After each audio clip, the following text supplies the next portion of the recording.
ಸ್ನೇಹಿತರೆ, ನಾನಿವತ್ತು ನಿಮಗೆ ಎಕ್ಸ್ಪ್ಲೇನ್ ಮಾಡ್ತಿರೋದು 2023ರಲ್ಲಿ ಬಿಡುಗಡೆಯಾಗಿದ್ದ ಕ್ರೈಮ್ಸ್ ಆಜ್ಕಲ್ ಎಂಬ ವೆಬ್ ಸೀರೀಸ್ನ ಎಪಿಸೋಡ್ ನಂಬರ್ 2. ಇದೊಂದು ಮಿಸ್ಟರಿ ಹಾಗೂ ಕ್ರೈಮ್ ಥ್ರಿಲ್ಲರ್ ಎಪಿಸೋಡ್ ಆಗಿದ್ದು ತುಂಬಾನೇ ಇಂಟ್ರೆಸ್ಟಿಂಗ್ ಆಗಿರುತ್ತೆ. ಅಷ್ಟಕ್ಕೂ ಕಾನ್ಸೆಪ್ಟ್ ಏನಂದ್ರೆ, ಚಿತ್ರದ ಹೀರೋ ಫ್ರಾನ್ಸಿಸ್ ಕೋಲ್ಕತ್ತಾದಲ್ಲಿ ಕೆಲಸ ಮಾಡ್ತಿದ್ದು ಒಂದು ರಾತ್ರಿ ಕೆಲಸ ಮುಗಿಸಿಕೊಂಡು ಮನೆಗೆ ವಾಪಸ್ ಬಂದಾಗ ಅವನಿಗೆ ಒಂದು ಕಾಲ್ ಬರುತ್ತೆ. ಆ ಕಡೆಯಿಂದ ಮಾತನಾಡ್ತಿದ್ದ ಒಬ್ಬ ಅನ್ನೋನ್ ವ್ಯಕ್ತಿ, ಫ್ರಾನ್ಸಿಸ್, ನೀನು ಸೋಫಿಯಾಳನ್ನ ಮದುವೆ ಆಗ್ತಿದ್ಯಾ ಅಂತ ಗೊತ್ತಾಯ್ತು. ಆಕೆಯಿಂದ ನೀನು ದೂರ ಇದ್ರೆ ಒಳ್ಳೇದು. ಒಂದು ವೇಳೆ ನೀನು ಸೋಫಿಯಾಳನ್ನ ಮದುವೆ ಆದ್ರೆ ನಿನ್ನನ್ನ ಕೊಲೆ ಮಾಡಿಬಿಡ್ತೀನಿ ಅಂತ ಥ್ರೆಟನ್ ಮಾಡಿ ಫೋನ್ ಅನ್ನ ಕಟ್ ಮಾಡ್ತಾನೆ. ಆದ್ರೆ ಟ್ವಿಸ್ಟ್ ಏನಂದ್ರೆ, ಫ್ರಾನ್ಸಿಸ್ಗೆ ಕಾಲ್ ಮಾಡಿದ್ದ ಆ ವ್ಯಕ್ತಿ ಯಾರು, ಆತ ಅಷ್ಟಕ್ಕೂ ಹೇಳ್ತಿರುವ ಸೋಫಿಯಾ ಎಂಬ ಹುಡುಗಿ ಯಾರು ಅಂತಾನೆ ಗೊತ್ತಿರೋದಿಲ್ಲ. ಶಾಕ್ ಆದ ಫ್ರಾನ್ಸಿಸ್, ನೀವು ಹೇಳ್ತಿರುವ ಆ ಸೋಫಿಯಾ ಯಾರು ಅಂತಾನೆ ಗೊತ್ತಿಲ್ಲ ಅಂತ ಎಷ್ಟೇ ಹೇಳಿದ್ರು ಕೂಡ ಆ ವ್ಯಕ್ತಿ ಪದೇ ಪದೇ ಕಾಲ್ ಮಾಡಿ ಮತ್ತೆ ಮತ್ತೆ ಥ್ರೆಟನ್ ಮಾಡ್ತಿರ್ತಾನೆ. ಮೊದಲಿಗೆ ಯಾರೋ ತನಗೆ ಕಾಲ್ ಮಾಡಿ ಫ್ರಾಂಕ್ ಮಾಡ್ತಿದ್ದಾರೆ ಅಂದುಕೊಂಡಿದ್ದ ಫ್ರಾನ್ಸಿಸ್ಗೆ ಬರುತ್ತಾ ತುಂಬಾನೇ ಭಯ ಆಗಿ ಕೊನೆಗೆ ಪೊಲೀಸ್ ಸ್ಟೇಷನ್ಗೆ ಹೋಗಿ ಕಂಪ್ಲೇಂಟ್ ಕೊಡ್ತಾನೆ. ಸ್ನೇಹಿತರೆ, ಇಲ್ಲಿಂದ ಮುಂದೆ ಚಿತ್ರದಲ್ಲಿ ರಿವೀಲ್ ಆಗುವ ಒಂದೊಂದೇ ಟ್ವಿಸ್ಟ್ ಗಳನ್ನ ನೀವು ಗೆಸ್ ಕೂಡ ಮಾಡೋದಕ್ಕೆ ಸಾಧ್ಯ ಇಲ್ಲ. ಅಷ್ಟಕ್ಕೂ ಫ್ರಾನ್ಸಿಸ್ಗೆ ಪದೇ ಪದೇ ಕಾಲ್ ಮಾಡಿ ಕೊಲೆ ಮಾಡ್ತೀನಿ ಅಂತ ಹೇಳ್ತಿರುವ ಆ ಅನ್ನೋನ್ ವ್ಯಕ್ತಿ ಯಾರು? ನಿಜವಾಗಿಯೂ ಫ್ರಾನ್ಸಿಸ್ಗೂ ಹಾಗೂ ಆ ಸೋಫಿಯಾ ಎಂಬ ಹುಡುಗಿಗೂ ಏನಾದ್ರೂ ಲಿಂಕ್ ಇದೆಯಾ? ಪೊಲೀಸರು ಈ ಕೇಸ್ನ ಇನ್ವೆಸ್ಟಿಗೇಷನ್ ಸ್ಟಾರ್ಟ್ ಮಾಡಿದ ನಂತರ ರಿವೀಲ್ ಆಗುವ ಒಂದು ಶಾಕಿಂಗ್ ಮರ್ಡರ್ ಮಿಸ್ಟ್ರಿ ಆದ್ರೂ ಏನೆಂಬುದನ್ನ ಈ ವಿಡಿಯೋದಲ್ಲಿ ನೋಡ್ತಾ ಹೋಗೋಣ. ಚಿತ್ರದ ಮೊದಲ ಸೀನ್ನಲ್ಲಿ ಕೋಲ್ಕತ್ತಾದಲ್ಲಿ ಕೆಲಸ ಮಾಡ್ತಿರುವ ಚಿತ್ರದ ಹೀರೋ ಫ್ರಾನ್ಸಿಸ್ ಕೆಲಸ ಮುಗಿಸಿಕೊಂಡು ರಾತ್ರಿ ಮನೆಗೆ ಬರ್ತಾನೆ. ಆಗ ಒಂದು ಅನ್ನೋನ್ ನಂಬರ್ ನಿಂದ ಫ್ರಾನ್ಸಿಸ್ಗೆ ಕಾಲ್ ಬರುತ್ತೆ. ಆ ಕಡೆಯಿಂದ ಮಾತನಾಡ್ತಿದ್ದ ಒಬ್ಬ ವ್ಯಕ್ತಿ, ಫ್ರಾನ್ಸಿಸ್, ನೀನು ಸೋಫಿಯಾಳನ್ನ ಮದುವೆ ಆಗೋದಕ್ಕೆ ರೆಡಿ ಆಗ್ತಿದ್ಯಾ ಅಂತ ಗೊತ್ತಾಯ್ತು. ನೀನು ಆಕೆಯಿಂದ ದೂರ ಇದ್ರೆ ನಿನ್ಗೇನೆ ಒಳ್ಳೇದು. ಒಂದು ವೇಳೆ ನೀನು ಸೋಫಿಯಾಳನ್ನ ಮದುವೆ ಆದ್ರೆ ಖಂಡಿತ ನಿನ್ನನ್ನ ಕೊಲೆ ಮಾಡ್ತೀನಿ ಅಂತ ಹೇಳಿ ಫೋನ್ ಅನ್ನ ಕಟ್ ಮಾಡ್ತಾನೆ. ಆ ವ್ಯಕ್ತಿಯ ಮಾತುಗಳನ್ನ ಕೇಳಿದ ಫ್ರಾನ್ಸಿಸ್ಗೆ ಏನು ಕೂಡ ಅರ್ಥ ಆಗೋದಿಲ್ಲ. ಮೋಸ್ಟ್ಲಿ ನೀವು ರಾಂಗ್ ನಂಬರ್ ಕಾಲ್ ಮಾಡಿದ್ದೀರಾ ಅನ್ಸುತ್ತೆ ಅಂತ ಹೇಳೋಷ್ಟರಲ್ಲೇ ಆ ವ್ಯಕ್ತಿ ಕಾಲ್ ಅನ್ನ ಕಟ್ ಮಾಡಿರ್ತಾನೆ. ಮೋಸ್ಟ್ಲಿ ಯಾರೋ ತನ್ನ ಫ್ರೆಂಡ್ಸ್ ಗಳು ಕಾಲ್ ಮಾಡಿ ತನಗೆ ಫ್ರಾಂಕ್ ಮಾಡ್ತಿರ್ಬೋದು ಅಂದುಕೊಂಡು ಫ್ರಾನ್ಸಿಸ್ ಸುಮ್ಮನಾಗ್ತಾನೆ. ಇಲ್ಲಿಗೆ ಸೀನ್ ಕಟ್ ಆಗಿ ಚಿತ್ರದ ಕತೆ 2 ದಿನಗಳ ನಂತರ ಅಂದ್ರೆ ಫೆಬ್ರವರಿ 14ಕ್ಕೆ ಶಿಫ್ಟ್ ಆಗುತ್ತೆ. ಮತ್ತೆ ಕಾಲ್ ಮಾಡಿದ ಆ ವ್ಯಕ್ತಿ, ಸೋಫಿಯಾಳಿಂದ ದೂರ ಇದ್ರೆ ನಿನ್ಗೇನೆ ಒಳ್ಳೇದು. ಮತ್ತೊಮ್ಮೆ ಹೇಳ್ತಿದ್ದೀನಿ, ಆಕೆಯನ್ನ ಯಾವುದೇ ಕಾರಣಕ್ಕೂ ಮದ್ವೆ ಆಗ್ಬೇಡ ಅಂತ ವಾರ್ನ್ ಮಾಡ್ತಾನೆ. ಈಗ ಆ ವ್ಯಕ್ತಿಯ ವಿಚಿತ್ರವಾದ ಮಾತುಗಳನ್ನ ಕೇಳಿದ ಫ್ರಾನ್ಸಿಸ್ ತುಂಬಾನೇ ಸಿಟ್ಟಾಗ್ತಾನೆ. ಅಷ್ಟಕ್ಕೂ ಯಾರು ನೀನು? ಯಾಕೆ ನನಗೆ ಪದೇ ಪದೇ ಕಾಲ್ ಮಾಡಿ ಟಾರ್ಚರ್ ಮಾಡ್ತಿದ್ಯಾ? ಅಷ್ಟಕ್ಕೂ ನೀನ್ ಯಾರೋ? ನೀನು ಹೇಳ್ತಿರುವ ಆ ಸೋಫಿಯಾ ಎಂಬ ಹುಡುಗಿ ಯಾರು ಅಂತಾನೆ ನನಗೆ ಗೊತ್ತಿಲ್ಲ.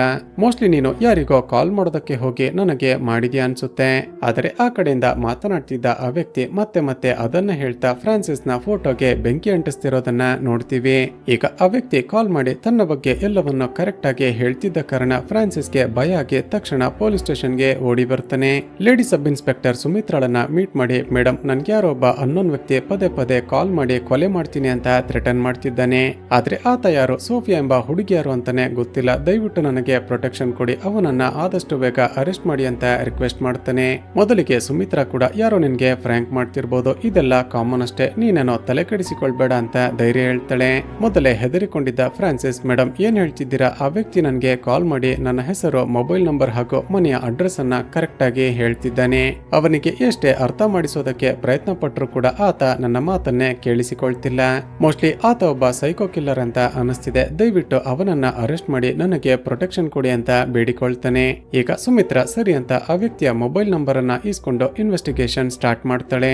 ಈ ಕಡೆ ಕಂಪ್ಲೇಂಟ್ ಕೊಟ್ಟು ಬಂದ್ರು ಕೂಡ ಫ್ರಾನ್ಸಿಸ್ಗೆ ಆ ವ್ಯಕ್ತಿ ಕಾಲ್ ಮಾಡಿ ನಿನ್ನನ್ನ ಕೊಲೆ ಮಾಡ್ತೀನಿ ಅಂತ ಹೇಳಿದ್ದೆ ತಲೆಯಲ್ಲಿ ಓಡ್ತಿರುತ್ತೆ. ಆಫೀಸ್ ನಲ್ಲೂ ಕೂಡ ಕೆಲಸ ಮಾಡ್ತಿರುವಾಗ ಅದೇ ವಿಷಯವನ್ನ ಯೋಚನೆ ಮಾಡ್ತಾ ತುಂಬಾನೇ ಟೆನ್ಷನ್ ಆಗ್ತಿರ್ತಾನೆ. ಯಾರಾದ್ರೂ ಪರಿಚಯವಿಲ್ಲದ ವ್ಯಕ್ತಿಗಳು ಸುತ್ತಮುತ್ತ ಓಡಾಡಿದ್ರೆ ಮೋಸ್ಟ್ಲಿ ಅವರೇ ಕಿಲ್ಲರ್ ಇರ್ಬೇಕು ಅಂತ ಹೆದರಿಕೊಂಡು ದೂರ ಹೋಗ್ತಿರ್ತಾನೆ. ಈತ ತುಂಬಾನೇ ಹೆದರಿಕೊಂಡು ಕೆಲಸ ಮಾಡ್ತಿರೋದನ್ನ ಇವನ ಫ್ರೆಂಡ್ ಆಗಿರುವ ವಿಜಯ್ ಅಬ್ಸರ್ವ್ ಮಾಡ್ತಾನೆ. ಏನಾಯ್ತು ಅಂತ ವಿಚಾರಿಸಿದಾಗ ಫ್ರಾನ್ಸಿಸ್ ತನಗೆ ಯಾರೊಬ್ಬ ವ್ಯಕ್ತಿ ಕಾಲ್ ಮಾಡಿ ಪದೇ ಪದೇ ಥ್ರೆಟನ್ ಮಾಡ್ತಿರೋದನ್ನ ಎಕ್ಸ್ಪ್ಲೇನ್ ಮಾಡ್ತಾನೆ. ಇವನ ಸಿಚುವೇಶನ್ ಅರ್ಥ ಮಾಡಿಕೊಂಡ ವಿಜಯ್ ಫ್ರಾನ್ಸಿಸ್ ನನ್ನ ತಕ್ಷಣ ಮನೆಗೆ ಕರೆದುಕೊಂಡು ಬಂದು ಡ್ರಾಪ್ ಮಾಡ್ತಾನೆ. ಹೀಗೆ ಇಬ್ಬರು ಅದೇ ವಿಷಯದ ಬಗ್ಗೆ ಮಾತನಾಡ್ತಿರುವಾಗ ಯಾರೋ ಮನೆಯ ಡೋರ್ ಬೆಲ್ ಅನ್ನ ಪದೇ ಪದೇ ರಿಂಗ್ ಮಾಡ್ತಾರೆ. ಮೋಸ್ಟ್ಲಿ ಆ ಕಿಲ್ಲರೇ ಬಂದಿರಬಹುದು ಅಂತ ಫ್ರಾನ್ಸಿಸ್ ತುಂಬಾನೇ ಹೆದರಿಕೊಳ್ತಾನೆ. ಆದ್ರೆ ವಿಜಯ್ ಇವನಿಗೆ ಧೈರ್ಯ ಹೇಳಿ ಹೋಗಿ ಡೋರ್ ಅನ್ನ ಓಪನ್ ಮಾಡಿ ನೋಡಿದ್ರೆ ಸೆಕ್ಯೂರಿಟಿ ಪಾರ್ಸಲ್ ಕೊಡೋದಕ್ಕೆ ಅಂತ ಬಂದಿರ್ತಾನೆ. ಅದೇ ಸಮಯಕ್ಕೆ ಫ್ರಾನ್ಸಿಸ್ ನ ಮೊಬೈಲ್ಗೆ ಮತ್ತೊಂದು ಅನ್ನೋನ್ ನಂಬರ್ ನಿಂದ ಕಾಲ್ ಬರುತ್ತೆ. ಮೋಸ್ಟ್ಲಿ ಆ ಕಿಲ್ಲರೇ ಮತ್ತೆ ಬೇರೆ ನಂಬರ್ ನಿಂದ ಕಾಲ್ ಮಾಡ್ತಿರ್ಬೋದು ಅಂತ ಫ್ರಾನ್ಸಿಸ್ ಮತ್ತಷ್ಟು ಹೆದರಿಕೊಳ್ಳೋದಕ್ಕೆ ಶುರು ಮಾಡ್ತಾನೆ. ಆದ್ರೆ ವಿಜಯ್ ಬೇರೆ ಯಾರಾದ್ರೂ ಮಾಡಿರಬಹುದಲ್ವಾ ಅಂತ ಫೋನ್ ಅನ್ನ ಪಿಕ್ ಮಾಡಿದಾಗ ಆ ಕಡೆಯಿಂದ ಸಬ್ ಇನ್ಸ್ಪೆಕ್ಟರ್ ಸುಮಿತ್ರಾ ಮಾತನಾಡ್ತಿರ್ತಾಳೆ. ಆಕೆ ಹೇಳೋದೇನಂದ್ರೆ, ನಿನಗೆ ಪದೇ ಪದೇ ಕಾಲ್ ಮಾಡ್ತಿರುವ ಆ ವ್ಯಕ್ತಿಯ ನಂಬರ್ ಅನ್ನ ಚೆಕ್ ಮಾಡಿದ್ವಿ. ಅವನ ಹೆಸರು ಸಂಜಯ್ ಅಂತ. ಅವನ ಫೋಟೋವನ್ನ ನಿನಗೆ ಸೆಂಡ್ ಮಾಡಿದ್ದೀವಿ. ನೀನೇನಾದ್ರೂ ಅವನನ್ನ ಈ ಹಿಂದೆ ನೋಡಿದ್ಯಾ, ಚೆಕ್ ಮಾಡಿ ಹೇಳು ಅಂತ ಕಳಿಸ್ತಾಳೆ. ಫ್ರಾನ್ಸಿಸ್ ಹಾಗೂ ವಿಜಯ್ ಇಬ್ಬರು ಆ ಫೋಟೋವನ್ನ ನೋಡ್ತಾರೆ. ಆದ್ರೆ ಇವರಿಬ್ಬರಿಗೂ ಆತ ಯಾರು ಅಂತಾನೆ ಗೊತ್ತಿರೋದಿಲ್ಲ. ಇಲ್ಲಿಗೆ ಸೀನ್ ಕಟ್ಟಾಗಿ ಮರುದಿನ ಬೆಳಿಗ್ಗೆ ಪೊಲೀಸರು ಆ ಸಂಜಯ್ನ ಮನಿ ಅಡ್ರೆಸ್ ಅನ್ನ ಪತ್ತೆ ಮಾಡಿ ಅಲ್ಲಿಗೆ ಹೋಗಿ ಚೆಕ್ ಮಾಡಿದ್ರೆ ಮನೆಯಲ್ಲಿ ಕೇವಲ ಅವನ ತಂದೆ ತಾಯಿ ಮಾತ್ರನೇ ಇರ್ತಾರೆ. ವಿಚಾರಿಸಿದಾಗ ಅವರಿಬ್ಬರು ಹೇಳೋದನಂದ್ರೆ, ಮೇಡಮ್, ನಮ್ಮ ಮಗ ಸಂಜಯ್ ಮುಂಬೈಯಲ್ಲಿ ಕೆಲಸ ಮಾಡ್ತಿದ್ದಾನೆ, ಇರಿ ಅವನಿಗೆ ಕಾಲ್ ಮಾಡಿ ಕೊಡ್ತೀವಿ ಅಂತ ಕಾಲ್ ಮಾಡ್ತಾರೆ. ಆದ್ರೆ ಅವನ ನಂಬರ್ ಸ್ವಿಚ್ ಆಫ್ ಆಗಿರುತ್ತೆ. ತಕ್ಷಣ ಸಂಜಯ್ ಕೆಲಸ ಮಾಡ್ತಿರುವ ಕಂಪನಿಯ ಮ್ಯಾನೇಜರ್ಗೆ ಕಾಲ್ ಮಾಡಿ ವಿಚಾರಿಸಿದಾಗ ಗೊತ್ತಾಗೋದೇನಂದ್ರೆ, ಸಂಜಯ್ ಕಳೆದ 2-3 ದಿನಗಳಿಂದ ಆಫೀಸ್ಗೆನೆ ಬಂದಿಲ್ಲ ಅಂತ. ತಕ್ಷಣ ಸಂಜಯ್ ಮುಂಬೈಯಲ್ಲಿ ವಾಸ ಮಾಡ್ತಿರುವ ಅಪಾರ್ಟ್ಮೆಂಟ್ ಬಳಿ ಬಂದು ಸೆಕ್ಯೂರಿಟಿಯನ್ನ ಕರೆದುಕೊಂಡು ಹೋಗಿ ಚೆಕ್ ಮಾಡಿದ್ರೆ ಡೋರ್ ಲಾಕ್ ಆಗಿರುತ್ತೆ. ಎಷ್ಟೇ ಡೋರ್ ಬೆಲ್ ಅನ್ನ ರಿಂಗ್ ಮಾಡಿ ಬಾಗಿಲನ್ನ ಬಡಿದ್ರು ಕೂಡ ಡೋರೇ ಓಪನ್ ಮಾಡೋದಿಲ್ಲ. ಪೊಲೀಸರಿಗೆ ಅನುಮಾನ ಬಂದು ತಕ್ಷಣ ಸಿಸಿಟಿವಿ ಕ್ಯಾಮೆರಾಗಳನ್ನ ಚೆಕ್ ಮಾಡಿದಾಗ 3 ದಿನಗಳ ಹಿಂದೆ ಮನೆಯ ಒಳಗಡೆ ಹೋಗಿರುವ ಸಂಜಯ್ ಹೊರಗಡೆನೆ ಬಂದಿರೋದಿಲ್ಲ. ಈಗ ಅನುಮಾನ ಜಾಸ್ತಿಯಾಗಿ ತಕ್ಷಣ ಪೊಲೀಸರು ಡೋರ್ ಅನ್ನ ಒಡೆದು ಒಳಗಡೆ ಹೋಗಿ ನೋಡಿದ್ರೆ ಶಾಕಿಂಗ್ಲಿ ಇವರೆಲ್ಲ ಹುಡುಕ್ತಿರುವ ಆ ಸಂಜಯ್ ಸತ್ತು ಬಿದ್ದಿರ್ತಾನೆ. ರಕ್ತಸಿಕ್ತವಾಗಿ ಬಿದ್ದಿದ್ದ ಸಂಜಯ್ನ ಡೆಡ್ ಬಾಡಿಯನ್ನ ನೋಡ್ತಿರುವಾಗ ಅವನ ಪಕ್ಕದಲ್ಲಿ ಒಂದು ದೊಡ್ಡ ಚಾಕು ಬಿದ್ದಿರುತ್ತೆ. ಸುಮಿತ್ರಾ ತಕ್ಷಣ ಫೋರೆನ್ಸಿಕ್ ಡಿಪಾರ್ಟ್ಮೆಂಟ್ ಗೆ ಇನ್ಫಾರ್ಮ್ ಮಾಡಿ ತಕ್ಷಣ ಇನ್ವೆಸ್ಟಿಗೇಷನ್ ಅನ್ನ ಸ್ಟಾರ್ಟ್ ಮಾಡ್ತಾಳೆ. ಮನೆಯಲ್ಲಿ ಬೇರೆ ಏನಾದ್ರೂ ಕ್ಲೂಗಳು ಸಿಗುತ್ತಾ ಅಂತ ಚೆಕ್ ಮಾಡ್ತಿದ್ದಾಗ ಗೋಡೆಗೆ ಒಂದೇ ಹುಡುಗಿಯ ಹಲವಾರು ಫೋಟೋಸ್ ಗಳನ್ನ ಹಾಕಿರ್ತಾನೆ. ಸುಮಿತ್ರಾ ತಕ್ಷಣ ತನ್ನ ಟೀಮ್ಗೆ ಆ ಹುಡುಗಿ ಯಾರು ಅಂತ ಡೀಟೇಲ್ಸ್ ಗಳನ್ನ ಕಲೆಕ್ಟ್ ಮಾಡಿಕೊಳ್ಳೋದಕ್ಕೆ ಹೇಳ್ತಾಳೆ. ನಂತರ ಫ್ರಾನ್ಸಿಸ್ಗೆ ಕಾಲ್ ಮಾಡಿ, ನಿನಗೆ ಪದೇ ಪದೇ ಕಾಲ್ ಮಾಡಿ ಥ್ರೆಟನ್ ಮಾಡ್ತಿದ್ದ ಆ ಸಂಜಯ್ ಸತ್ತೋದ ಅಂತ ಇನ್ಫಾರ್ಮ್ ಮಾಡ್ತಾಳೆ. ಈಗ ತನಗೆ ಪದೇ ಪದೇ ಕಾಲ್ ಮಾಡಿ ಕೊಲೆ ಮಾಡ್ತೀನಿ ಅಂತ ಹೆದರಿಸ್ತಿದ್ದ ಆ ವ್ಯಕ್ತಿನೇ ಸತ್ತೋದ ಅಂತ ಗೊತ್ತಾಗಿ ಫ್ರಾನ್ಸಿಸ್ ಹಾಗೂ ವಿಜಯ್ಗೆ ಮತ್ತಷ್ಟು ಶಾಕ್ ಆಗುತ್ತೆ. ಈಗ ಪೊಲೀಸರಿಗೆ ಆ ಸಂಜಯ್ನನ್ನ ಯಾರಾದ್ರೂ ಕೊಲೆ ಮಾಡಿರ್ಬೋದಾ ಅಂತ ಅನುಮಾನ ಶುರುವಾಗಿ ತಕ್ಷಣ ಮತ್ತೆ ಸಿಸಿಟಿವಿ ಕ್ಯಾಮೆರಾಗಳನ್ನ ಚೆಕ್ ಮಾಡ್ತಾರೆ. ಆದ್ರೆ ಮೊದಲೇ ನೋಡಿದ ಹಾಗೆ ಕಳೆದ 3 ದಿನಗಳಿಂದ ಸಂಜಯ್ನ ಮನೆಗೆ ಯಾರು ಕೂಡ ಹೋಗೇ ಇರೋದಿಲ್ಲ. ನಂತರ ಒಳಗಡೆ ಇರುವ ಕಿಟಕಿಯ ಗ್ರಿಲ್ ಅನ್ನ ಮುರಿದು ಒಳಗಡೆ ಬಂದು ಯಾರಾದ್ರೂ ಕೊಲೆ ಮಾಡಿರ್ಬೋದಾ ಅಂತ ಚೆಕ್ ಮಾಡ್ತಾಳೆ. ಆದ್ರೆ ಅಲ್ಲಿ ಕೂಡ ಯಾವುದೇ ಕ್ಲೂಗಳು ಸಿಗೋದಿಲ್ಲ. ಈಗ ಸುಮಿತ್ರಾಳ ಹೈಯರ್ ಆಫೀಸರ್ ಆಗಿರುವ ಇನ್ಸ್ಪೆಕ್ಟರ್ ಹೇಳೋದೇನಂದ್ರೆ, ಸುಮಿತ್ರಾ, ಒಂದು ವೇಳೆ ಆ ಫ್ರಾನ್ಸಿಸ್ ಸಂಜಯ್ನನ್ನ ಕೊಲೆ ಮಾಡಿರ್ಬೋದಲ್ವಾ? ಮೋಸ್ಟ್ಲಿ ಈ ಸಂಜಯ್ ಹಾಗೂ ಫ್ರಾನ್ಸಿಸ್ಗೆ ಮೊದಲಿನಿಂದನೇ ಪರಿಚಯ ಇದ್ದು ಯಾವುದೋ ವಿಷಯಕ್ಕೆ ಅವರಿಬ್ಬರ ಮಧ್ಯ ಜಗಳಾಗಿ ಫ್ರಾನ್ಸಿಸ್ ಸಂಜಯ್ನನ್ನ ಕೊಲೆ ಮಾಡಿ ನಂತರ ಅವನೇ ಕಾಲ್ ಮಾಡಿ ಥ್ರೆಟನ್ ಮಾಡ್ತಿದ್ದಾನೆ ಅಂತ ನಮ್ಮ ಬಳಿ ಬಂದು ಆಕ್ಟ್ ಮಾಡ್ತಿರ್ಬಹುದು. ಮೊದಲು ಅವನನ್ನ ಎನ್ಕ್ವೈರಿ ಮಾಡೋಣ ಅಂತ ತಕ್ಷಣ ಫ್ರಾನ್ಸಿಸ್ ನನ್ನ ಸ್ಟೇಷನ್ಗೆ ಕರೆದು ಎನ್ಕ್ವೈರಿ ಮಾಡೋದಕ್ಕೆ ಶುರು ಮಾಡ್ತಾರೆ. ಪೊಲೀಸರ ಮಾತುಗಳನ್ನ ಕೇಳಿದ ಫ್ರಾನ್ಸಿಸ್ಗೆ ಶಾಕ್ ಆಗಿ, ಸರ್, ಏನ್ ಹೇಳ್ತಿದ್ದೀರಾ? ನನಗೆ ಅಸಲಿಗೆ ಆ ಸಂಜಯ್ ಯಾರು ಅಂತಾನೆ ಗೊತ್ತಿಲ್ಲ. ಆತ ಪದೇ ಪದೇ ನನಗೆ ಕಾಲ್ ಮಾಡಿ ಥ್ರೆಟನ್ ಮಾಡಿದ್ದಕ್ಕೇನೆ ನಾನು ಸುಮಿತ್ರಾ ಮೇಡಮ್ ಬಳಿ ಬಂದು ಕಂಪ್ಲೇಂಟ್ ಅನ್ನ ಕೊಟ್ಟಿರೋದು. ಅದಕ್ಕೆ ಇನ್ಸ್ಪೆಕ್ಟರ್ ಸರಿ ಅಂತ ಸಂಜಯ್ನ ಮನೆಯಲ್ಲಿ ಹಾಕಿದ್ದ ಆ ಹುಡುಗಿಯ ಫೋಟೋಗಳನ್ನ ತೋರಿಸಿ, ಈ ಹುಡುಗಿಯ ಬಗ್ಗೆ ನಿನ್ಗೇನಾದ್ರೂ ಗೊತ್ತಿದ್ಯಾ ಅಂತ ವಿಚಾರಿಸ್ತಾನೆ. ಸ್ವಲ್ಪ ಹೊತ್ತು ಆ ಫೋಟೋವನ್ನೇ ನೋಡಿದ ಫ್ರಾನ್ಸಿಸ್, ಇಲ್ಲ ಸರ್, ಈ ಹುಡುಗಿ ಕೂಡ ಯಾರು ಅಂತಾನೆ ನನಗೆ ಗೊತ್ತಿಲ್ಲ. ಮತ್ತೊಂದು ಕಡೆ ಸುಮಿತ್ರಾ ಪೊಲೀಸರಿಗೆ ಮನೆಯಲ್ಲಿ ಸಿಕ್ಕಿದ್ದ ಆ ಫೋಟೋದಲ್ಲಿರುವ ಹುಡುಗಿ ಯಾರು ಅಂತ ಪತ್ತೆ ಮಾಡೋದಕ್ಕೆ ಹೇಳಿದ್ಲಲ್ವಾ? ಸೈಬರ್ ಪೊಲೀಸರು ಎಲ್ಲ ಸೋಷಿಯಲ್ ಮೀಡಿಯಾಗಳನ್ನ ಚೆಕ್ ಮಾಡಿದಾಗ ಒಬ್ಬಳು ಹುಡುಗಿಯ ಫೋಟೋದ ಜೊತೆ ಆ ಫೋಟೋ ಮ್ಯಾಚ್ ಆಗುತ್ತೆ. ತಕ್ಷಣ ಪ್ರೊಫೈಲ್ ಅನ್ನ ಚೆಕ್ ಮಾಡಿದಾಗ ಆ ಹುಡುಗಿ ಹೆಸರು ಸೋಫಿಯಾ ಡಿಸೋಜಾ ಅಂತ ಇರುತ್ತೆ. ಸ್ನೇಹಿತರೆ, ಸಂಜಯ್ ಫ್ರಾನ್ಸಿಸ್ಗೆ ಕಾಲ್ ಮಾಡಿ ಪದೇ ಪದೇ ಸೋಫಿಯಾಳನ್ನ ಮದುವೆ ಆದ್ರೆ ನಿನ್ನನ್ನ ಕೊಲೆ ಮಾಡ್ತೀನಿ ಅಂತ ಹೆದರಿಸ್ತಿದ್ದ ಅಲ್ವಾ? ಆ ಸಂಜಯ್ ಹೇಳ್ತಿದ್ದ ಸೋಫಿಯಾ ಇದೇ ಹುಡುಗಿ ಅಂತ ಪೊಲೀಸರಿಗೆ ಕನ್ಫರ್ಮ್ ಆಗುತ್ತೆ.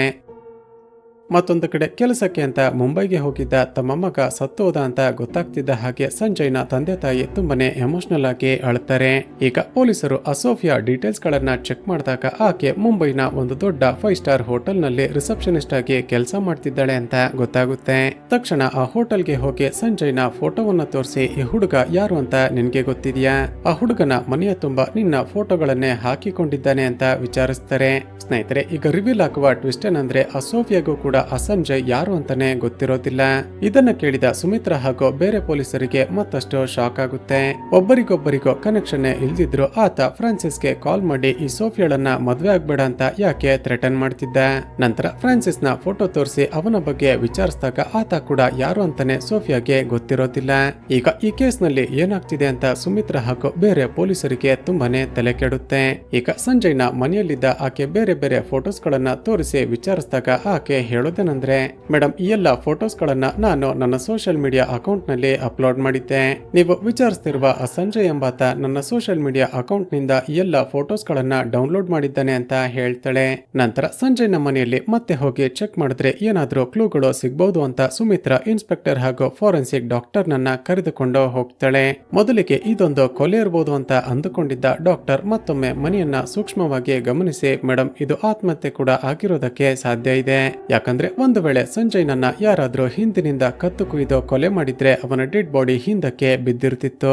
ಆದ್ರೆ ಸಂಜಯ್ನ ಡೆಡ್ ಬಾಡಿ ಬಿದ್ದಿರುವ ಪೊಸಿಷನ್ ನೋಡಿದ್ರೆ ಅವನೇ ತನ್ನ ಕತ್ತನ್ನ ಕುಯ್ದುಕೊಂಡು ಆತ್ಮಹತ್ಯೆ ಮಾಡಿಕೊಂಡಿದ್ದಾನೆ. ಆದ್ರೆ ಆತ ತನ್ನ ಕತ್ತನ್ನ ಅಷ್ಟೊಂದು ಡೀಪ್ ಆಗಿ ಕುಯ್ದುಕೊಂಡಿದ್ದಾನೆ ಅಂದ್ರೆ ಖಂಡಿತ ಆತ ಯಾವುದೋ ಡಿಪ್ರೆಷನ್ ಅಲ್ಲಿ ಇದ್ದ ಅನ್ಸುತ್ತೆ. ಮೊದಲು ಅವನ ಮೊಬೈಲ್ ನಂಬರ್ ಅನ್ನ ಹಾಗೂ ಲ್ಯಾಪ್ಟಾಪ್ ಅನ್ನ ಚೆಕ್ ಮಾಡಿದ್ರೆ ಏನಾದ್ರೂ ಕ್ಲೂಗಳು ಸಿಗಬಹುದು ಅಂತ ಐಡಿಯಾ ಕೊಡ್ತಾರೆ. ತಕ್ಷಣ ಸುಮಿತ್ರಾ ಆ ಸಂಜಯ್, ಸೋಫಿಯಾ ಹಾಗೂ ಫ್ರಾನ್ಸಿಸ್ ಸೋಷಿಯಲ್ ಮೀಡಿಯಾದಲ್ಲಿ ಏನಾದ್ರೂ ಫ್ರೆಂಡ್ಸ್ ಆಗಿದ್ರ ಅಂತ ಚೆಕ್ ಮಾಡಿಸ್ತಾಳೆ. ಆದ್ರೆ ಆ ಮೂವರು ಫ್ರೆಂಡ್ಸ್ ಆಗೋದಿರ್ಲಿ, ಆ ಮೂವರಿಗೂ ಯಾರು ಕೂಡ ಮ್ಯೂಚುವಲ್ ಫ್ರೆಂಡ್ಸ್ ಕೂಡ ಇರೋದಿಲ್ಲ. ಆದ್ರೆ ಸೋಫಿಯಾಳ ಫೇಸ್ಬುಕ್ ಪ್ರೊಫೈಲ್ ಅನ್ನ ಚೆಕ್ ಮಾಡಿದಾಗ ಸಂಜಯ್ ಈಕೆಗೆ ಫ್ರೆಂಡ್ ರಿಕ್ವೆಸ್ಟ್ ಅನ್ನ ಕಳಿಸಿರ್ತಾನೆ. ಆದ್ರೆ ಸೋಫಿಯಾ ಅವನ ರಿಕ್ವೆಸ್ಟ್ ಅನ್ನ ಇನ್ನು ಕೂಡ ಅಕ್ಸೆಪ್ಟ್ ಮಾಡಿರೋದಿಲ್ಲ. ಈಗ ಸಂಜಯ್ನ ಕಾಲ್ ಹಿಸ್ಟರಿಯನ್ನ ಮತ್ತೊಮ್ಮೆ ಚೆಕ್ ಮಾಡಿದಾಗ ಆತ ಪ್ರತಿದಿನವೂ ಒಂದು ನಂಬರ್ಗೆ ಕಾಲ್ ಮಾಡಿ ಮಾತನಾಡ್ತಿದ್ದ ಅಂತ ಗೊತ್ತಾಗುತ್ತೆ. ತಕ್ಷಣ ಆ ನಂಬರ್ ಯಾರ ಹೆಸರಲ್ಲಿ ರಿಜಿಸ್ಟರ್ ಆಗಿದೆ ಅಂತ ಚೆಕ್ ಮಾಡಿದ್ರೆ ಅದು ಸೋಫಿಯಾಳ ಹೆಸರಲ್ಲಿರುತ್ತೆ. ಅದನ್ನ ನೋಡಿದ ಸುಮಿತ್ರಾ ಹಾಗೂ ಇನ್ಸ್ಪೆಕ್ಟರ್ಗೆ ಶಾಕ್ ಆಗುತ್ತೆ. ಹಾಗಾದ್ರೆ ಆ ಸೋಫಿಯಾ ಹಾಗೂ ಸಂಜಯ್ ಇಬ್ಬರು ಕೂಡ ಮೊದಲಿನಿಂದಲೇ ಕಾಂಟ್ಯಾಕ್ಟ್ ನಲ್ಲಿ ಇದ್ದಾರೆ. ನಾವು ವಿಚಾರಿಸಿದಾಗ ಆ ಸೋಫಿಯಾಗೆ ಸುಳ್ಳನ್ನ ಹೇಳಿದ್ಲು ಅಂತ ಮತ್ತೆ ಆಕೆಯನ್ನ ಸ್ಟೇಷನ್ಗೆ ಕರೆಸಿ ಎನ್ಕ್ವೈರಿ ಮಾಡೋದಕ್ಕೆ ಶುರು ಮಾಡ್ತಾರೆ. ಸೋಫಿಯಾಗೆ ಹೆದರಿಸಿ ಸೋಫಿಯಾ ಸಂಜಯ್ನ ನಂಬರ್ ಅನ್ನ ಚೆಕ್ ಮಾಡಿದಾಗ ಆತ ಪ್ರತಿದಿನ ನಿನಗೆ ಕಾಲ್ ಮಾಡಿ ಮಾತನಾಡ್ತಿದ್ದ ಅಂತ ಗೊತ್ತಾಗಿದೆ. ನೀನಾಗಿ ನೀನೆ ನಿಜ ಒಪ್ಕೋ, ಇಲ್ಲಾಂದ್ರೆ ಕೊನೆವರೆಗೂ ಜೈಲಿನಲ್ಲೇ ಕೊಳೆಯುವ ಹಾಗೆ ಮಾಡಿಬಿಡ್ತೀವಿ ಅಂತ ಹೆದರಿಸ್ತಾರೆ. ಈಗ ಶಾಕ್ ಆದ ಸೋಫಿಯಾ ಆ ನಂಬರ್ ಅನ್ನ ಚೆಕ್ ಮಾಡಿದಾಗ ಅದು ತನ್ನ ನಂಬರ್ ಅಲ್ಲವೇ ಇಲ್ಲ ಅಂತ ಗೊತ್ತಾಗುತ್ತೆ. ಮೇಡಮ್ ಅಷ್ಟಕ್ಕೂ ಈ ನಂಬರ್ ನನ್ನದು ಅಲ್ಲವೇ ಅಲ್ಲ, ನಾನು ಯೂಸ್ ಮಾಡ್ತಿರುವ ನಂಬರೇ ಬೇರೆ ಅಂತ ತನ್ನ ಮೊಬೈಲ್ ಅನ್ನ ತೋರಿಸ್ತಾಳೆ. ಹಾಗಾದ್ರೆ ಸೋಫಿಯಾಳ ಹೆಸರಲ್ಲಿ ಬೇರೆ ಯಾರೋ ಆಕೆ ಐಡಿ ಕಾರ್ಡ್ಸ್ ಗಳನ್ನ ಯೂಸ್ ಮಾಡಿಕೊಂಡು ಸಿಮ್ ಅನ್ನ ಪರ್ಚೇಸ್ ಮಾಡಿದ್ದಾರೆ ಅಂತ ಪೊಲೀಸರಿಗೆ ಕನ್ಫರ್ಮ್ ಆಗುತ್ತೆ. ಅದೇ ಸಮಯಕ್ಕೆ ಸಂಜಯ್ ಯಾವಾಗಲೂ ರೆಗ್ಯುಲರ್ ಆಗಿ ಸೋಫಿಯಾ ಎಂಬ ಹೆಸರಿನ ಇಮೇಲ್ ಐಡಿಗೆ ಇಮೇಲ್ ಮಾಡ್ತಿದ್ದ ಅಂತ ಗೊತ್ತಾಗಿ ಅದನ್ನ ತೋರಿಸ್ತಾರೆ. ಆದ್ರೆ ಸೋಫಿಯಾ ಅದು ಕೂಡ ನನ್ನದಲ್ಲ ಅಂತ ಹೇಳ್ತಾಳೆ. ಸ್ನೇಹಿತರೆ, ಆ ಇಮೇಲ್ಸ್ ಗಳನ್ನ ಚೆಕ್ ಮಾಡಿದಾಗ ಸಂಜಯ್ ಹಾಗೂ ಆ ಹುಡುಗಿ ತುಂಬಾನೇ ಕ್ಲೋಸ್ ಆಗಿ ಇಮೇಲ್ಸ್ ಗಳನ್ನ ಎಕ್ಸ್ಚೇಂಜ್ ಮಾಡಿರ್ತಾರೆ. ಹಾಗೂ ಸಂಜಯ್ ಸಾಯೋದಕ್ಕೂ ಕೆಲವು ದಿನಗಳ ಮುಂಚೆ ಆ ಹುಡುಗಿ ಇವನ ಜೊತೆ ಬ್ರೇಕಪ್ ಮಾಡ್ಕೊಂಡು ಇನ್ ಮುಂದೆ ನನ್ನನ್ನ ಕಾಂಟ್ಯಾಕ್ಟ್ ಮಾಡ್ಬೇಡ ಅಂತ ಮೆಸೇಜ್ ಮಾಡಿರ್ತಾಳೆ.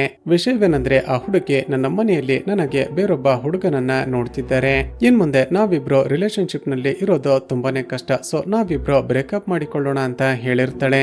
ಆಗ ಸಂಜಯ್ ನೀನು ಮದುವೆ ಆಗ್ತಿರುವ ಹುಡುಗ ಯಾರು ಅಂತ ವಿಚಾರಿಸಿದಾಗ ಆಕೆ ಫ್ರಾನ್ಸಿಸ್ ಅಂತ ಡೀಟೇಲ್ಸ್ ಗಳನ್ನ ಕೊಟ್ಟಿರ್ತಾಳೆ. ಈಗ ಸಂಜಯ್ಗೆ ರೆಗ್ಯುಲರ್ ಆಗಿ ಇಮೇಲ್ ಮಾಡ್ತಿದ್ದ ಆ ಹುಡುಗಿಯ IP ಅಡ್ರೆಸ್ ಅನ್ನ ಪತ್ತೆ ಮಾಡ್ತಾರೆ. ತಕ್ಷಣ ಆ ಅಡ್ರೆಸ್ಗೆ ಹೋಗಿ ನೋಡಿದ್ರೆ ಇಬ್ಬರು ವಯಸ್ಸಾಗಿದ್ದ ಗಂಡ ಹೆಂಡತಿ ಬಂದು ಡೋರ್ ಅನ್ನ ಓಪನ್ ಮಾಡ್ತಾರೆ. ಪೊಲೀಸರು ನಿಮ್ಮ ಮಗಳು ಅನಿತಾಳನ್ನ ಹೊರಗಡೆ ಕರೀರಿ ಅಂತ ಹೇಳ್ತಿದ್ದ ಹಾಗೆ ಹೆದರಿಕೊಂಡಿದ್ದ ಅನಿತಾ ನಿಧಾನಕ್ಕೆ ಬಾಗಿಲ ಬಳಿ ಬರ್ತಾಳೆ. ಸ್ನೇಹಿತರೆ, ಪೊಲೀಸರು ಆ ಮನೆಗೆ ಹೋಗೋದಕ್ಕೂ ಮುಂಚೆನೆ ಅನಿತಾಳ ಬಗ್ಗೆ ಇನ್ವೆಸ್ಟಿಗೇಷನ್ ಮಾಡಿರ್ತಾರೆ. ತಕ್ಷಣ ಆಕೆಯನ್ನ ಸ್ಟೇಷನ್ಗೆ ಕರೆದುಕೊಂಡು ಬಂದು ಎನ್ಕ್ವೈರಿ ಮಾಡೋದಕ್ಕೆ ಶುರು ಮಾಡ್ತಾರೆ. ಇಲ್ಲಿಗೆ ಸೀನ್ ಕಟ್ಟಾಗಿ ಚಿತ್ರದಲ್ಲಿ 5 ತಿಂಗಳ ಹಿಂದಿನ ಒಂದು ಫ್ಲಾಶ್ ಬ್ಯಾಕ್ ಅನ್ನ ತೋರಿಸಲಾಗುತ್ತೆ. ಸ್ನೇಹಿತರೆ, ಒಂದು ಮಿಡಲ್ ಕ್ಲಾಸ್ ಫ್ಯಾಮಿಲಿಗೆ ಸೇರಿದ ಅನಿತಾ ಒಂದು ಫಿನಾನ್ಷಿಯಲ್ ಕಂಪನಿಯಲ್ಲಿ ಲೋನ್ ಏಜೆಂಟ್ ಆಗಿ ಕೆಲಸ ಮಾಡ್ತಿರ್ತಾಳೆ. ಅನಿತಾಳ ಮ್ಯಾನೇಜರ್ ಆಕೆಗೆ ಈ ತಿಂಗಳು ಇಷ್ಟು ಟಾರ್ಗೆಟ್ ಅನ್ನ ರೀಚ್ ಮಾಡಲೇಬೇಕು ಅಂತ ತುಂಬಾನೇ ಪ್ರೆಷರ್ ಮಾಡ್ತಿರ್ತಾನೆ. ಹೀಗಾಗಿ ಅನಿತಾ ತನಗೆ ಕೊಟ್ಟಿದ್ದ ಪಾಸಿಬಲ್ ಕಸ್ಟಮರ್ ಗಳ ನಂಬರ್ ಗಳಿಗೆ ಕಾಲ್ ಮಾಡಿ ಲೋನ್ ತೆಗೆದುಕೊಳ್ಳಿ ಅಂತ ಕನ್ವಿನ್ಸ್ ಮಾಡೋದಕ್ಕೆ ತುಂಬಾನೇ ಟ್ರೈ ಮಾಡ್ತಿರ್ತಾಳೆ. ಹೀಗೇನೆ ಕಾಲ್ ಮಾಡ್ತಿರುವಾಗ ಅವಳಿಗೆ ಸಂಜಯ್ನ ನಂಬರ್ ಸಿಕ್ಕಿರುತ್ತೆ. ಆದ್ರೆ ಕಾಲ್ ಮಾಡಿರೋದು ಲೋನ್ ಏಜೆಂಟ್ ಅಂತ ಗೊತ್ತಾಗ್ತಿದ್ದ ಹಾಗೆ ಸಂಜಯ್ ಕಾಲ್ ಅನ್ನ ಕಟ್ ಮಾಡೋದಕ್ಕೆ ಹೋಗ್ತಿರ್ತಾನೆ. ಈಗ ಆ ತಿಂಗಳ ಟಾರ್ಗೆಟ್ ಇನ್ನು ಕೂಡ ರೀಚ್ ಆಗದ ಕಾರಣ ಹೇಗಾದ್ರೂ ಮಾಡಿ ಸಂಜಯ್ಗೆ ಕನ್ವಿನ್ಸ್ ಮಾಡಿ ಲೋನ್ ತೆಗೆದುಕೊಳ್ಳುವ ಹಾಗೆ ಮಾಡಬೇಕು ಅಂತ ಮಾತನಾಡೋದಕ್ಕೆ ಶುರು ಮಾಡ್ತಾಳೆ. ಆದ್ರೆ ಸಂಜಯ್ ನೋಡಿದ್ರೆ ಆ ಕಡೆಯಿಂದ ಅನಿತಾಳ ಜೊತೆ ಫ್ಲರ್ಟ್ ಮಾಡೋದಕ್ಕೆ ಟ್ರೈ ಮಾಡ್ತಿರ್ತಾನೆ. ಹೀಗೆ ಮಾತನಾಡ್ತಾ ಸಂಜಯ್ ನಿಮ್ಮ ಹೆಸರೇನು ಅಂತ ಕೇಳಿದಾಗ ಅನಿತಾ ತನ್ನ ನಿಜವಾದ ಹೆಸರನ್ನ ಹೇಳದೆ ಸುತ್ತಮುತ್ತ ನೋಡ್ತಾಳೆ. ಆಗ ತಾನು ನೆಕ್ಸ್ಟ್ ಕಾಲ್ ಮಾಡಬೇಕಾಗಿರುವ ಡೀಟೇಲ್ಸ್ ಗಳ ಲಿಸ್ಟ್ ನಲ್ಲಿ ಸೋಫಿಯಾಳ ಹೆಸರಿರೋದನ್ನ ನೋಡಿ ನನ್ನ ಹೆಸರು ಸೋಫಿಯಾ ಅಂತ ಹೇಳಿಬಿಡ್ತಾಳೆ.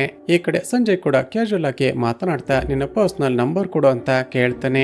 ಈಗ ಒಂದು ಐಡಿಯಾ ಮಾಡಿದ ಅನಿತಾ, ನನ್ನ ಮೊಬೈಲ್ ನಂಬರ್ ಎಲ್ಲ ಕೊಡೋದಕ್ಕೆ ಆಗೋದಿಲ್ಲ, ಬೇಕಾದ್ರೆ ನನ್ನ ಇಮೇಲ್ ಐಡಿಯನ್ನ ಕೊಡ್ತೀನಿ, ಅದಕ್ಕೆ ಬೇಕಾದ್ರೆ ಇಮೇಲ್ ಮಾಡಿ ಅಂತ ತಕ್ಷಣ ಸೋಫಿಯಾಳ ಹೆಸರಿನಲ್ಲಿ ಒಂದು ಇಮೇಲ್ ಐಡಿ ಕ್ರಿಯೇಟ್ ಮಾಡಿ ಅದನ್ನ ಸಂಜಯ್ಗೆ ಕೊಡ್ತಾಳೆ. ಅಂದಿನಿಂದ ಸಂಜಯ್ ಆಕೆ ಹೆಸರು ಸೋಫಿಯಾ ಅಂದುಕೊಂಡು ಪ್ರತಿದಿನ ಆಕೆಗೆ ಇಮೇಲ್ ಮಾಡೋದಕ್ಕೆ ಶುರು ಮಾಡ್ತಾನೆ. ಆತ ಪದೇ ಪದೇ ಫೋನ್ ನಂಬರ್ ಕೇಳ್ತಿದ್ದ ಕಾರಣ ನೀನು ಲೋನ್ ಅನ್ನ ತೆಗೆದುಕೊಂಡ್ರೆ ನನ್ನ ನಂಬರ್ ಅನ್ನ ಕೊಡ್ತೀನಿ ಅಂತ ಹೇಳ್ತಾಳೆ. ಆಗಲೇ ಈಕೆಯನ್ನ ಪ್ರೀತಿ ಮಾಡೋದಕ್ಕೆ ಶುರು ಮಾಡಿದ್ದ ಆ ಸಂಜಯ್ ತನಗೆ ಬೇಡದಿದ್ರು ಕೂಡ ಲೋನ್ ಅನ್ನ ತೆಗೆದುಕೊಳ್ತಾನೆ. ಈಗ ಸಂಜಯ್ಗೆ ಮೊಬೈಲ್ ನಂಬರ್ ಅನ್ನ ಕೊಡ್ಬೇಕಲ್ವಾ, ತಕ್ಷಣ ಸೋಫಿಯಾಳ ಆಧಾರ್ ಕಾರ್ಡ್ ಅನ್ನ ಕೊಟ್ಟು ಆಕೆಯ ಹೆಸರಿನಲ್ಲಿ ಒಂದು ಸಿಮ್ ಅನ್ನ ಪರ್ಚೇಸ್ ಮಾಡ್ತಾಳೆ. ಹೀಗೆ ಲೋನ್ ಅನ್ನ ತೆಗೆದುಕೊಂಡಿದ್ದ ಕಾರಣ ಅನಿತಾ ಸಂಜಯ್ ನನ್ನ ದಿನಗಳು ಕಳೆದ ಹಾಗೆ ಅವಾಯ್ಡ್ ಮಾಡೋದಕ್ಕೆ ಶುರು ಮಾಡ್ತಾಳೆ. ಆತ ಎಷ್ಟೇ ಬೇಡ ಅಂದ್ರೂ ಕೂಡ ಪದೇ ಪದೇ ಕಾಲ್ ಮಾಡ್ತಿದ್ದ ಕಾರಣ ಕೊನೆಗೆ ಒಂದು ಐಡಿಯಾ ಮಾಡಿ ಹೀಗೆ ಹೇಳ್ತಾಳೆ. ಸಂಜಯ್, ನಮ್ಮ ಮನೆಯಲ್ಲಿ ನನ್ನ ತಂದೆ ತಾಯಿ ಬೇರೊಬ್ಬ ಹುಡುಗನನ್ನ ನೋಡ್ತಿದ್ದಾರೆ, ನಾವು ಮನೆಯಲ್ಲಿ ಒಪ್ಪಿಸಿ ಮದುವೆ ಆಗೋದಕ್ಕೆ ಸಾಧ್ಯ ಇಲ್ಲ, ಸೊ ನಾವಿಬ್ರು ಬ್ರೇಕಪ್ ಮಾಡಿಕೊಳ್ಳೋಣ ಅಂತ ಹೇಳಿಬಿಡ್ತಾಳೆ. ಆಗ ಸಂಜಯ್ ತುಂಬಾನೇ ಎಮೋಷನಲ್ ಆಗಿ ಅಷ್ಟಕ್ಕೂ ನಿನ್ನನ್ನ ಮದುವೆ ಆಗ್ತಿರುವ ಆ ಹುಡುಗ ಯಾರು ಅಂತ ಕೇಳಿದಾಗ ಮತ್ತೆ ಸುತ್ತಮುತ್ತ ನೋಡ್ತಾಳೆ. ಆಗ ಮತ್ತೆ ತಾನು ನೆಕ್ಸ್ಟ್ ಕಾಲ್ ಮಾಡಬೇಕಾಗಿರುವ ಲಿಸ್ಟ್ ಅನ್ನ ಚೆಕ್ ಮಾಡ್ತಿದ್ದಾಗ ಫ್ರಾನ್ಸಿಸ್ ನ ನಂಬರ್ ಸಿಕ್ಕಿರುತ್ತೆ. ಸಂಜಯ್ ಪದೇ ಪದೇ ಆ ಹುಡುಗ ಯಾರು ಅಂತ ಕೇಳ್ತಿದ್ದ ಕಾರಣ ಅನಿತಾ ಆ ಹುಡುಗನ ಹೆಸರು ಫ್ರಾನ್ಸಿಸ್ ಅಂತ ಹೇಳಿಬಿಡ್ತಾಳೆ. ಸ್ನೇಹಿತರೆ, ಇಲ್ಲಿ ಅನಿತಾ ಏನಂದುಕೊಂಡಿರ್ತಾಳೆ ಅಂದ್ರೆ ಹುಡುಗನ ಹೆಸರು ಫ್ರಾನ್ಸಿಸ್ ಅಂತ ಹೇಳಿದ ನಂತರ ಸಂಜಯ್ ಮೋಸ್ಟ್ಲಿ ಸುಮ್ಮನಾಗ್ಬೋದು ಅಂತ ಅಂದುಕೊಂಡಿರ್ತಾಳೆ. ಆದ್ರೆ ಆತ ನೋಡಿದ್ರೆ ಅವನ ಡೀಟೇಲ್ಸ್ ಗಳನ್ನ ಕಲೆಕ್ಟ್ ಮಾಡ್ಕೊಂಡು ಕೊಲೆ ಮಾಡ್ತೀನಿ ಅಂತ ಥ್ರೆಟನ್ ಮಾಡೋದಕ್ಕೆ ಶುರು ಮಾಡಿರ್ತಾನೆ. ಹೀಗೆ ಇಬ್ಬರು ಬ್ರೇಕಪ್ ಮಾಡಿಕೊಂಡು ಕೆಲವು ದಿನಗಳ ನಂತರ ನೋಡಿದ್ರೆ ಶಾಕಿಂಗ್ಲಿ ಸಂಜಯ್ ತನ್ನ ಮನೆಯಲ್ಲೇ ಸತ್ತೋಗಿದ್ದಾನೆ ಅಂತ ನ್ಯೂಸ್ ಪಬ್ಲಿಷ್ ಆಗಿರುತ್ತೆ. ಈಗೇನ್ ಮಾಡೋದು ಅಂತ ಹೆದರಿಕೊಂಡಿದ್ದ ಅನಿತಾ ಆವತ್ತಿನಿಂದ ಕೆಲಸಕ್ಕೂ ಹೋಗದೆ ಮನೆಯಲ್ಲೇ ಇರ್ತಾಳೆ. ಸ್ನೇಹಿತರೆ, ಅಸಲಿಗೆ ಆ ದಿನ ಸಂಜಯ್ ಆತ್ಮಹತ್ಯೆ ಮಾಡಿಕೊಳ್ಳೋದಕ್ಕೂ ಮುಂಚೆ ನಡೆದದ್ದೇನು ಅಂತ ಮತ್ತೊಂದು ಫ್ಲಾಶ್ ಬ್ಯಾಕ್ ಅನ್ನ ತೋರಿಸಲಾಗುತ್ತೆ. ಅನಿತಾ ಕಾಂಟ್ಯಾಕ್ಟ್ ಮಾಡಬೇಡ ಅಂತ ಎಷ್ಟೇ ಹೇಳಿದ್ರು ಕೂಡ ಸಂಜಯ್ ಪದೇ ಪದೇ ಕಾಲ್ ಮಾಡ್ತಿರ್ತಾನೆ. ಕಾಲ್ ಮಾಡಿ ತುಂಬಾನೇ ಎಮೋಷನಲ್ ಆಗಿ, ಸೋಫಿಯಾ ದಯವಿಟ್ಟು ನನ್ನ ಜೊತೆ ಬ್ರೇಕಪ್ ಮಾಡಿಕೊಳ್ಬೇಡ, ನಿನ್ನನ್ನ ಬಿಟ್ಟು ನನ್ನ ಕೈಲಿ ಬದುಕಿರೋದಕ್ಕೆ ಸಾಧ್ಯ ಇಲ್ಲ, ನಾನು ಕೂಡ ಒಂದು ಪ್ರೈವೇಟ್ ಕಂಪನಿಯಲ್ಲಿ ಕೆಲಸ ಮಾಡ್ತಾ ಚೆನ್ನಾಗಿ ಅರ್ನ್ ಮಾಡ್ತಿದ್ದೀನಿ, ನೀನು ಹೂ ಅಂದ್ರೆ ನಾಳೆನೆ ಬಂದು ನಿನ್ನ ತಂದೆ ತಾಯಿ ಬಳಿ ನಮ್ಮ ಮದುವೆಯ ವಿಚಾರವನ್ನ ಮಾತನಾಡ್ತೀನಿ ಅಂತ ರಿಕ್ವೆಸ್ಟ್ ಮಾಡ್ತಾನೆ. ಅವನ ಮಾತುಗಳನ್ನ ಕೇಳಿದ ಅನಿತಾಗೆ ಈತ ತನ್ನನ್ನ ಇಷ್ಟೊಂದು ಸೀರಿಯಸ್ ಆಗಿ ಲವ್ ಮಾಡ್ತಿದ್ದಾನಲ್ಲ ಅಂತ ತುಂಬಾನೇ ಟೆನ್ಷನ್ ಆಗೋದಕ್ಕೆ ಶುರುವಾಗುತ್ತೆ. ಒಂದು ಐಡಿಯಾ ಮಾಡಿದ ಅನಿತಾ, ಸಂಜಯ್ ಇನ್ ಮುಂದೆ ನಾವಿಬ್ಬರು ಪ್ರೀತಿ ಮಾಡೋದಕ್ಕೆ ಸಾಧ್ಯ ಇಲ್ಲ, ದಯವಿಟ್ಟು ನನ್ನ ಮಾತನ್ನ ಅರ್ಥ ಮಾಡಿಕೊಂಡು ಇಲ್ಲಿಗೆ ನಮ್ಮ ಕಮ್ಯುನಿಕೇಶನ್ ಅನ್ನ ಸ್ಟಾಪ್ ಮಾಡು, ಒಂದು ವೇಳೆ ನೀನೇನಾದ್ರೂ ಮತ್ತೆ ನನಗೆ ಕಾಲ್ ಮಾಡಿದ್ರೆ ನಾನೇ ಆತ್ಮಹತ್ಯೆ ಮಾಡಿಕೊಂಡು ಸತ್ತು ಹೋಗ್ತೀನಿ ಅಂತ ಎಮೋಷನಲಿ ನಾಟಕ ಮಾಡಿ ಕಾಲ್ ಅನ್ನ ಕಟ್ ಮಾಡಿರ್ತಾಳೆ. ಈಗ ಪೊಲೀಸರು ಸಂಜಯ್ ಸಾಯೋದಕ್ಕೂ ಮುಂಚೆ ಆತ ರೆಕಾರ್ಡ್ ಮಾಡಿದ ವಿಡಿಯೋವನ್ನ ತೋರಿಸ್ತಾರೆ. ಅನಿತಾ ತನಗೆ ಸಿಗೋದಿಲ್ಲ ಅಂತ ಗೊತ್ತಾಗ್ತಿದ್ದ ಹಾಗೆ ಸಂಜಯ್ ಒಂದು ರೀತಿ ಡಿಪ್ರೆಷನ್ಗೆ ಹೊರಟೋಗಿರ್ತಾನೆ.